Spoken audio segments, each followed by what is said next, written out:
I love samurais. I relate to them so much. They like to kill people. I like to kill people. They like to eat rice. I like to eat rice. They invite children to sleep over at their house. I invite children to sleep over at my house. FBI, open up! I meant my nieces and nephews. Jesus!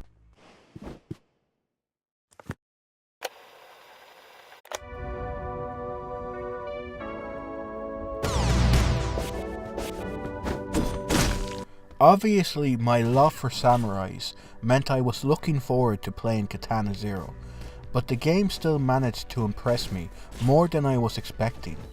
When I first saw footage of the game a few years ago, I figured it was going to be nothing more than a hyper-violent Ninja Gaiden clone.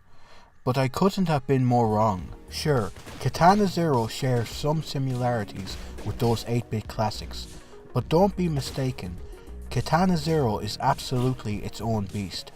Everything about this game, from its gorgeous pixel art to its stunning soundtrack and engaging plot, help elevate Katana Zero above many of its influences. Katana Zero tells the story of Zero, a samurai who is hired by an unknown organization to assassinate various individuals. At the beginning of the game, these targets seem to have no part to play in the overall narrative. However, the further into the game you play, the more you begin to realize the targets you've been killing are all related in some way to a much bigger conspiracy. Katana Zero's story gripped me from the beginning and never let go until the credits rolled. The story is such a mindfuck, with so many memorable and messed up moments.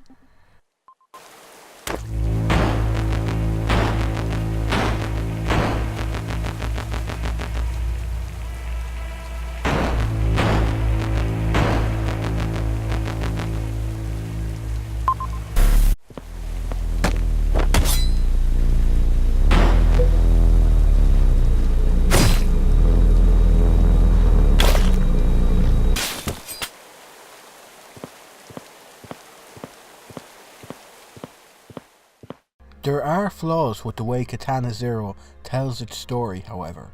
You don't get many answers to what is going on, but you're certainly left with plenty of questions. Who exactly is Zero's psychiatrist? Is this little girl who befriends Zero even real? Who was V working for? Who are the two men wearing the masks? Why don't my parents love me? When am I going to get my act together and get a real job?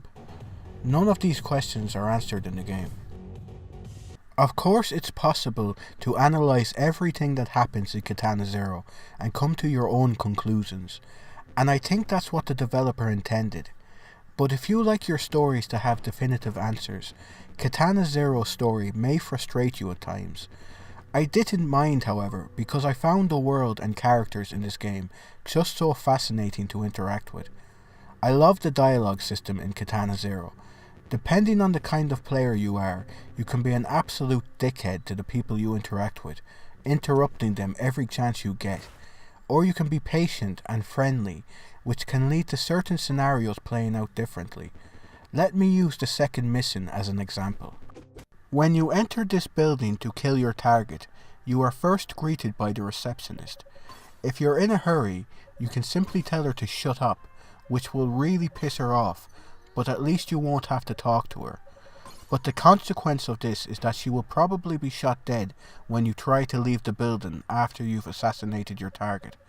However, by taking a friendly approach and chatting to her about anime, she'll actually grow to like you and will even defend you when you're stopped by a guard on the way out, allowing you to leave without any more blood being shed.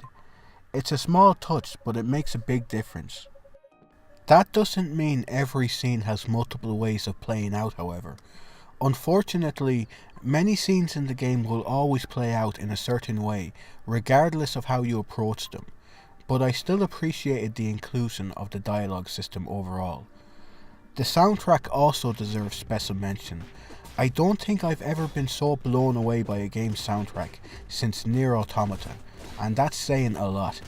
Ludowick and Bill Kiley composed most of the music featured in the game. and the two of them did a stellar job.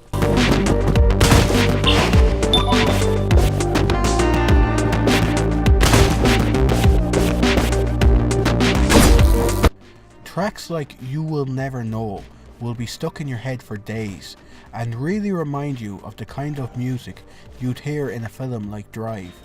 The soundtrack is full of 80s inspired electro and dance music, and I couldn't get enough of it. But of course, the main reason most people will pick up Katana Zero is for the gameplay, and you'll be happy to hear that it's exceptional for the most part. I describe the gameplay in Katana Zero as a mixture of Ninja Gaiden meets Hotline Miami with a touch of Max Payne thrown in there for good measure. At first, the gameplay may feel incredibly simplistic. All enemies die in a single hit, and Zero only has a single weapon during your first playthrough. You can pick up household objects like lamps and bottles and throw them at enemies, but that's really about it in terms of combat complexity.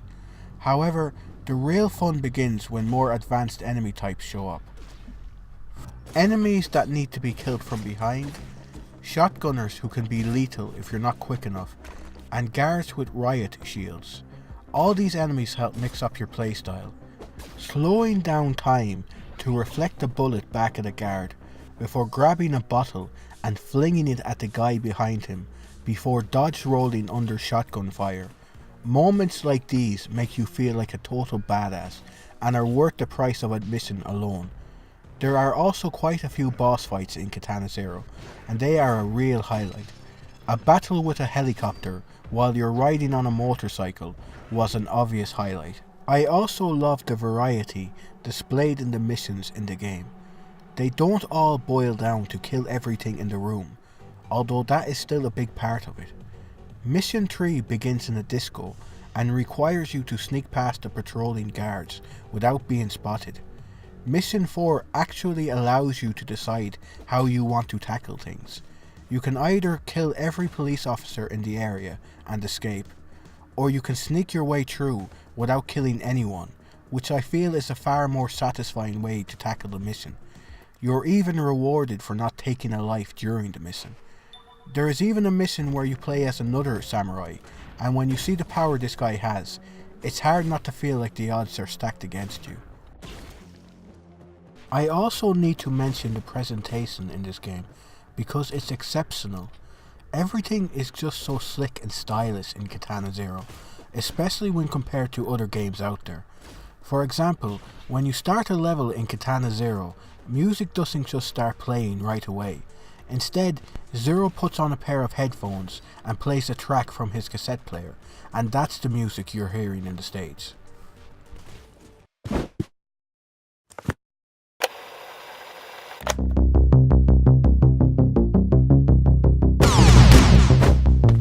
It's a really cool twist on video game music, though why a samurai would want to be deaf to everything around him while performing a deadly mission, I have no idea. The time slowing mechanic is also explained in the game. Zero is on a drug called Chronos. Chronos allows the user to slow down time at his will and even see into the future. There is a catch though. People who use Chronos can suffer from crazy side effects and hallucinations if they go too long without another hit of it.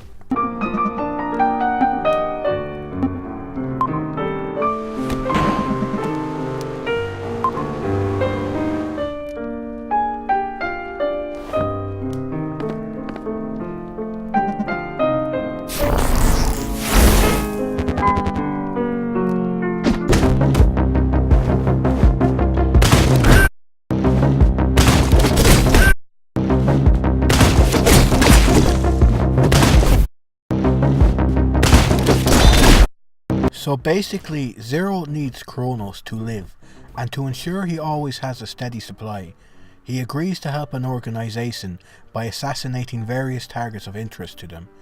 In return, they provide him with enough Chronos to continue functioning. It's a really interesting concept for a game, and it leads to many memorable moments in the story. Overall, I was really impressed with Katana Zero. It's one of the most well-paced, interesting and fun action games I've played in a long time. It is quite short, with my first playthrough only taking about 3 hours, but it is well worth replaying to try different dialogue options or to find the different katanas hidden throughout the game. The story isn't complete and leaves many questions unanswered, but I still thoroughly enjoyed the story that was there in the game. Combat is fast, stylish and fun, and I had a blast with it from beginning to end. I can't recommend it enough, especially at the asking price.